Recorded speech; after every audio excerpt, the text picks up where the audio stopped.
Hello বন্ধুরা, তোমরা কেমন আছো? আজ আবার চলে এসেছি একটা রেসিপি নিয়ে। তো চলো শুরু করা যাক। প্রথমে মাছগুলো ধুয়ে পরিষ্কার করে নুন হলুদ মাখিয়ে নিয়েছি।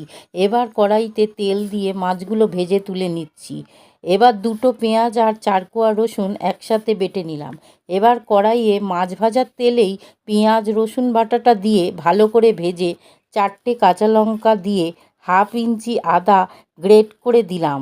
এবার একে একে হাফ চামচ নুন হলুদ লঙ্কা গুঁড়ো 1.5 চামচ দিয়ে একটু মিশিয়ে কিছুটা টক দই ফেটিয়ে দিয়ে দিলাম। তখন গ্যাসের আঁচটা কমেই থাকবে। ভালো করে মিশিয়ে আঁচ বাড়াবো। তারপর ভালো করে কষাতে হবে। তারপর 1 বাটি জল দিলাম। জল ফুটে উঠলে মাছগুলো দিয়ে ঢাকা দিয়ে 15 মিনিট পর ফিরে ভালো করে নাড়িয়ে সামান্য চিনি দিয়ে মিশিয়ে কিছুটা ধনেপাতা কুচি ছড়িয়ে নামিয়ে নেব।